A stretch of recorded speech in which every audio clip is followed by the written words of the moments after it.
Everybody loves a good sports underdog story, so let's take a look at the biggest upsets of the powerlifting calendar in 2025. But first, as promised, the prize that I'll be giving away one per video throughout my 12 Liftmas videos coming in December. The prize is $50 Avances gift codes, $50 US that you can use to go towards the purchase of what I believe is the best flat powerlifting shoe in the world. Or you can also put it towards some pretty cool looking apparel, because I have apparel now too. If you don't win, don't worry, you can still always use code PRESSER for 10% off any Avances purchase at any time. Big thank you to everyone that commented on my previous video and entered this giveaway. I got way more than I expected and your support was amazing. Everyone had some very nice things to say, so I deeply appreciate it. I did my best trying to get back to as many of you as I could. So keep watching to the end of this video, because I'll be announcing the winner. I'll be picking one lucky commenter. So make sure you're watching in case you are that lucky person.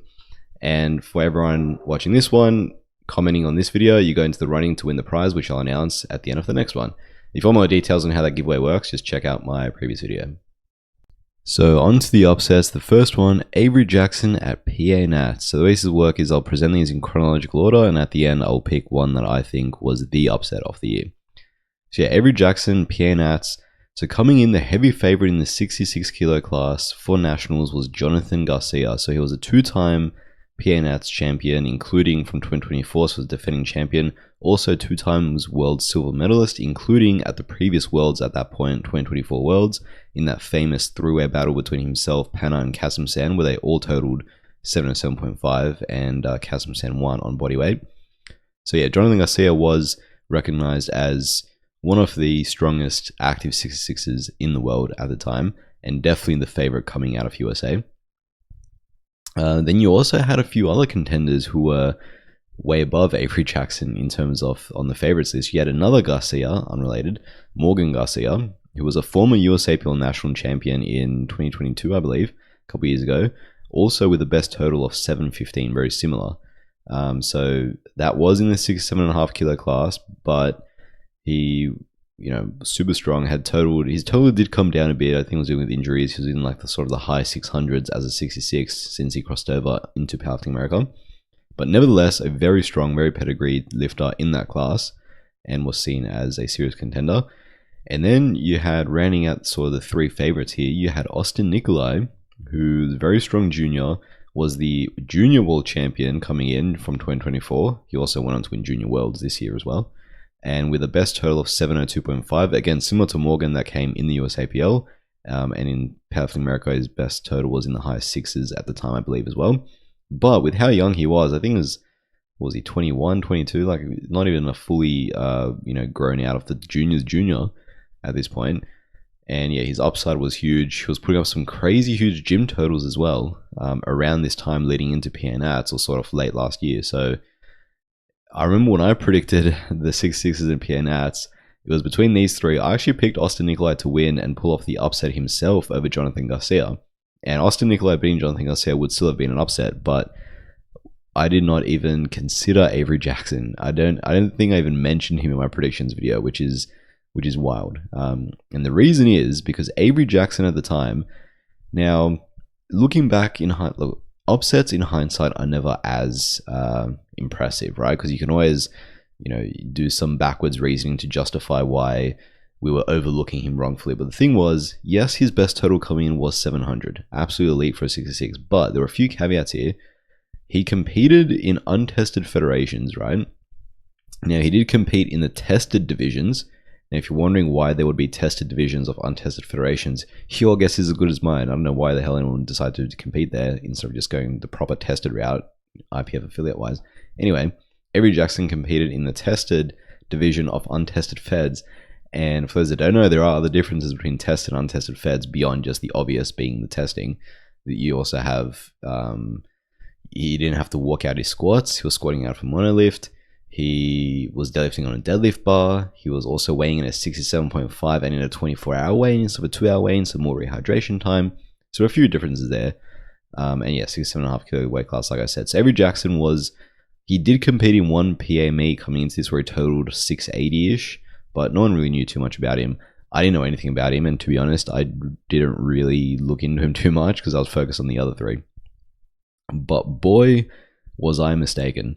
And boy, were we all, because Avery Jackson had a phenomenal day at PA Nats. You can see his lifts there play out on the screen. Absolute huge squat and a monster deadlift at the end to pull for the win ahead of Jonathan Garcia. His 297.5 kilo deadlift. And as I was watching this live, I was sort of, following Jonathan, Morgan, Austin Nikolai, and also Avery, because Avery had a huge squat too. And as the day kept unfolding, I kept thinking, damn, Avery Jackson is on pace. And as the deadlifts were rolling out, it became a lot less Avery Jackson is on pace, and a lot more, oh my god, he might take the whole goddamn thing. And take it he did with that final pull. And he ended up being the 66 kilo national champion, beating out not just Jonathan Garcia, who was the main favorite, but also some other very strong 66 American contenders. And those were the results there. He ended up beating Jonathan Garcia by 2 kilos, who finished on 718. Austin Nikolai and Morgan Garcia were in the high sixes range, which is still great totals, not necessarily their best days. But Jonathan Garcia put up a PB total. His best total coming was 715.5, and he put together a 718 total. Now, if you had told him going in that you're going to hit a total PB, he would have thought for sure he would walk away with the national title, as we all would have thought, right? But yeah, the fact that Avery Jackson pulled this off, he also did it beating the strongest version of Jonathan Garcia we've ever seen, makes it all the more impressive. Alright, the next one that we saw throughout the year, remember this is chronological order before I decide on the winner at the end, Ivan Campano Diaz at IPF Worlds in the 59 kilo class. So the favorite coming in here, the heavy favorite, was Kasim-san Senyumong, who was the 66 kilo world champion in the previous year, 2024, in that aforementioned battle against Jonathan and Panna that I talked about earlier. And his best total was 715, which obviously he hit as a 66. He had actually never competed as a 59, so he was coming into this, making his 59 debut at Worlds. And according to the Sheffield pre-Worlds poll, 59% of people thought Kasim-san would win. And I thought Kasim-san would win. Pretty much all the other preview shows I listened to also thought he would win. And again, in hindsight, this potentially was a bit misguided because we had never seen him as a 59. But the thing was, Kasim-san wasn't one of the 66ers who had a huge weight cut. He wasn't a Panna or a Kyoto Ishiyama who was cutting down quite a bit from around 70 kilos. He, quite often, according to him, didn't even have to cut anything. He walked around at damn near 66. I think at Sheffield, he weighed in at 65 flat, so a full kilo under what he needed to, when in total that's 715. So in an era where we saw absolute domination by lifters cutting down a weight class, Evie Corrigan, Agatha Shitko, Shell Backlund, right, had done it at 3 consecutive Sheffields to take the win. We thought Kasim-san would be a perfect contender for this, given that he could afford to lose about 100 kilos of his total and still be essentially the top nomination. But alas, it was not to be. But regardless, he was, unofficially the top nomination, even though his nominated total was nothing because he's never competed as 59 before. The official top nomination, despite not being the favorite, was Antoine Garcia, former world champion from 2022, from Team France. 14% of people thought he would win, according to the pre-Sheffield poll. And then coming in, I guess you would say third, but technically second nomination, was Ivan Campano Diaz, who was 607.5. So only a few kilos below Antoine Garcia's technical top nomination. According to the Sheffield poll, only I think 7% of people thought he was going to win. And he was the defending Open European champ coming in, which he had won earlier this year. And he was also the defending junior world champion from last year going in. So it's definitely a pedigreed lifter, definitely a podium favorite, and a favorite for a medal. But the medal that he was favorite for was either bronze or silver. It was not gold, because everyone thought Kasim-san would easily make the cut and run away with it after we'd sort of been spoiled with people making that cut successfully. But Ivan proved us all wrong and had a phenomenal day. I'll talk more about what happened with Kasim-san, which sort of put him out of the race early on. But he put up a monster 637.5 total, which is significant for a few reasons. But he ended up winning quite handily in the end. I think, Antoine Garcia was in silver, quite a few kilos behind. 275 on his final pull to match what was the world record deadlift at the time, and walk away with his first open world title, 637.5, world champion Ivan Campano Diaz, going from junior world champion to open world champ. Love to see it. And the significance of 637.5 was he also qualified for Sheffield. And this is also what sort of made this an even bigger upset, right? Because, you know, if you look at the numbers and nominations, again, you can easily talk yourself into thinking this wasn't as big of an upset as it was. But part of it, aside from Ivan taking the win, was he also took the Sheffield qualifier, which, of course, was the storyline in the 59s the last couple of years, was Wasker's desperate chase to qualify for Sheffield and hit that 637.5. He won Worlds in 2023, missed the Sheffield qualifier, and then got in 2024 and made it to Sheffield. But for Ivan to win and make Sheffield as well, sort of speed running what Wasker had been trying to do for the last 2 years before that, yeah, no one, and I mean no one, saw that coming. Even people who probably picked Ivan to win. It was a good 30 kilos above his best total at the time, which is a huge jump from an already elite total. We can see there, yeah, Antoine matched his best total of 610, and then Quake Nyarko, another junior lifter, rounded out the podium in the 59s. And then Kasim San, you'll see, was not in the top 8. He actually finished in, was a 10th or maybe outside the top 10. Yeah, super low total relative to what he can do because he was injured quite heavily coming in and had to take very light attempts on his squat and deadlift. Very heavily injured, which sort of, yeah, again, in hindsight, maybe we assumed that the hero cut was going to work just because he had been working historically. But good reminder that cutting down a weight class, even though it may seem like an easy move for a lifter like Kasim San, doesn't always turn out to be the best play. And Ivan pulled off the upset win. Alright, another one from IPF Worlds. In the 47 kilo class, this time for the women, Heather Connor. This was epic because she beat Tiffany Chapone. Turbo Tiff was the 4-time world champion coming into Worlds. 81% of people thought she would take out her 5th consecutive world title according to the Sheffield poll. And former world record holder as well. Queen of the 47 kilo class in that sort of post-2020 era of powerlifting. And more notably, undefeated in head-to-head competition. Tiff had never been out-totaled by another 47 lifter in any meet she had ever done in her career. So undefeated in head-to-head competition, very rare in powerlifting, especially at the world level. Heather Connor was, I guess, the favorite for silver. 425 was the best total, which she actually hit at PA Nats this year going into Worlds, so she was definitely in her best shape. And prior to Tiff, she was the 47 kilo queen. So in that pre-2020 era, she won a couple world titles herself, the most recent of which was all the way back in 2019. And she had actually matched up against Tiff at Worlds in those 2 years, in 2022 and 2023. Both years she lost, and lost by quite a bit. She actually finished in bronze in her last Worlds appearance in 2023. And yet 12% of people thought she would pull out the win heading into it based on the pre-Sheffield poll. But I remember the storyline going in, a lot of people thought that, I mean, we all knew Heather had that monster final pull. World record deadlift, greatest deadlift of the 47 kilo classes ever seen, and it's not even close. A lot of people thought that she would be using her weapon of a deadlift more so to defend silver medal than to attack for gold. Personally, I thought she was safe in silver. I just didn't think that she could quite catch Tiff, and she would potentially load for the win, but it would be too much on the day. But she proved us all wrong, because she ended up walking away with the win, beating Tiff, handing her her first defeat in her career, and also walking away with the world record, which was 433.5, held by Jess Esmanal at the time. Had a PB squat, matched her PB bench, and then her weapon of a deadlift showed up on the day, 212.5, which was a huge leap on the world record, which was 200-ish, something like that. I think 205 was her best pull at the PA Nats level. 212.5, half a kilo more probably would not have gone. Absolute grinder of pull, but she pulls it out. Super dramatic victory, and ends up beating Tiff for the win, and her first world title since 2019. The veteran returns. Super satisfying to see, beating out Tiffany Chapone, which not many people thought she could do, especially after having to come back from several injuries during that time as well.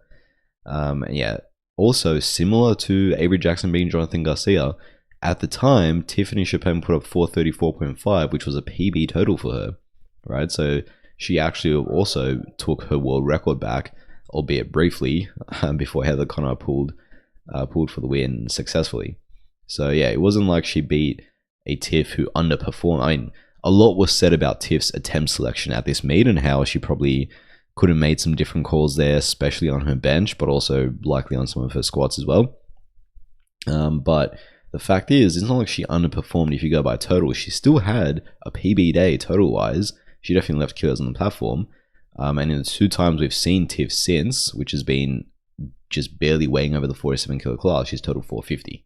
So the rematch of these 2 ladies at Sheffield will be epic, but it was definitely Heather's day at that time. My final one I'm looking at is Etienne Elsher at IPF Worlds in the 120 kilo class. The one that I correctly predicted, which I'm still riding high on. But the heavy favorite coming in was Nonso Chinye. 965 is what he hit to win the Open European title earlier this year. 74% of people thought that he would walk away the Open World Champion as well. He was a 2024 Junior World Champion. Super young, only about 20, 21 years old, something like that. Very much still a junior, and with how quickly he was progressing and developing and adding kilos to his total, we thought that he was not only the favorite to win, but probably also a favorite to break the IPF world record, which was held by Dennis Cornelius back in 2016 of 978.5. And even more than that, people were talking about him potentially going for 1,000 kilos, which I mean makes sense. He won Junior Worlds with what, 940s-ish, I want to say, and then he totaled 965 with what looked like relative ease to win Open Euros. So, you know, it wasn't a stretch to think that he could add the extra 13.5 kilos he needed to match, or I guess break the world record with the extra 14 kilos, and then maybe even add a few more to try and push for that 1,000. So yeah, Nonso was rightfully the heavy favorite coming in. Then you also had Devin Williams, who was a serious contender there. 960 kilos was his best total, was the PA Nats champion from 2025, qualifying him for Worlds. Obviously, Bob Matthews chose not to do Worlds, which sort of opened the door for Dev, but nevertheless, a world-class 120, make no mistake about it. 8% of people thought it would take the win, which obviously is not a lot. Him winning would have been quite the upset in and of itself. But Etienne Elsher, only 5% of people thought he'd pull this off per the Sheffield poll. 958.5 was his best total coming in, which wasn't far off. Only, what was that, like 7-ish kilos, 6.5 kilos below Nonso's best total. And he was the defending silver medalist from 2024, where he went head-to-head against Bob Matthews and claimed a silver medal, including a world record of 396 at the time. But yeah, the hype was so high on Nonso, people thought he was going to blow it away and take the world record and potentially push for 1,000 kilos as well. That was the talk going in. But Etienne ended up prevailing. He had a decent enough day. He didn't go 9 for 9. He missed a couple of lifts here and there, but he made the ones that counted. And a lot of his total was actually carried this time by his bench press. So I think his score was pretty similar to last year when he got silver, and his deadlift he actually ended up deadlifting a few kilos less.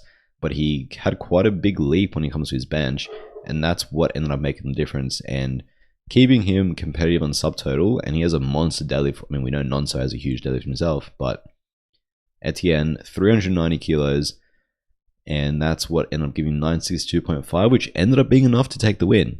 Nonso, we all knew would be pulling last. He did pull last. And incidentally, the number Nonso needed to pull for the win was exactly 400 kilos, which exactly matched the number he pulled at Open Euros, which was the world record that he held. And that 400 kilos he did at Euros moved super quick as well. Like, I'm talking second attempt quick, right? And you could easily look at that and think, yeah, he had the extra 11.5 kilos to walk away with the heaviest IPF deadlift ever. That's what a lot of people thought. So if you had told Nonso after he pulled 400 kilos at Euros to total 965 with ease that, hey, you actually only need to total a bit less than this to win Worlds, and you'll only need to match that 400 kilo deadlift you just pulled super easily, I'm sure he would have taken that, and I'm sure he would have thought, and everyone would have thought he could pull that off. Unfortunately, on the day it was not to be, and he couldn't quite get that 400 kilo deadlift locked out on his third pull, and Etienne walked away the champion.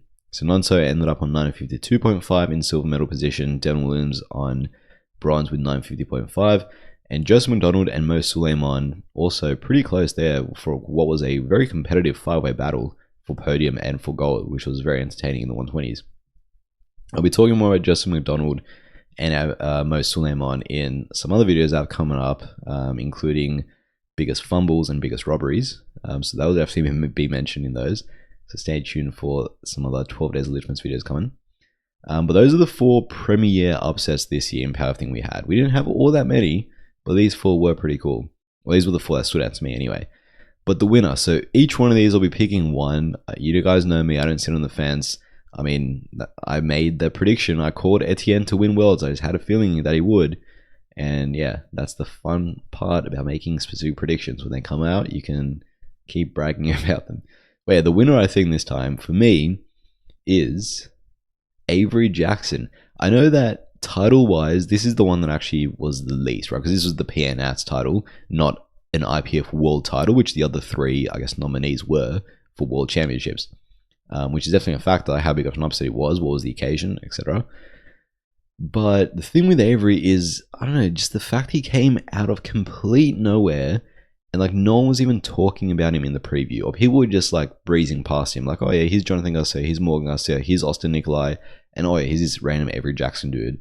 Cool, pretty strong, high 600s, whatever. Like, no one actually bothered to dive deep into him. I know I didn't, and that was my mistake not to, because he ended up showing me why I should have.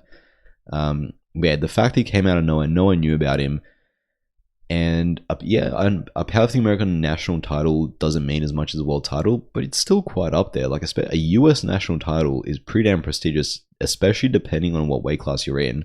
66s was definitely up there, because he did have Jonathan Garcia there, like I said. And yeah, US national title is, with level of talent in the US and in Powerlifting America now, it's pretty crazy. So it's still significant enough for me to give him the craziest upset of 2025 award in my first day of Liftmas. 11 more to come. Alright, we're now past the cutoff time, so the first $50 Advances gift card goes to, thanks everyone who commented, but the winner for this first one is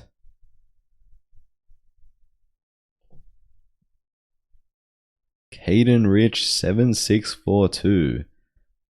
The guy that said I was top 2 powerlifting media that's out there. Thanks, man. Appreciate it. Hope you like that, and hope that helps you out. Please send me an email to pressopowerlifting@gmail.com. I'll leave it up on the screen now. So yeah, send a message to that, and I'll reply to it with the code, and you can go ahead and use it. And also just reply to the comment when you send the email if you can. Makes it easier to make sure that I know it's you. But yeah, for everyone else watching, make sure you're subscribed, and if you leave a comment in this video, go into the running to win the next one.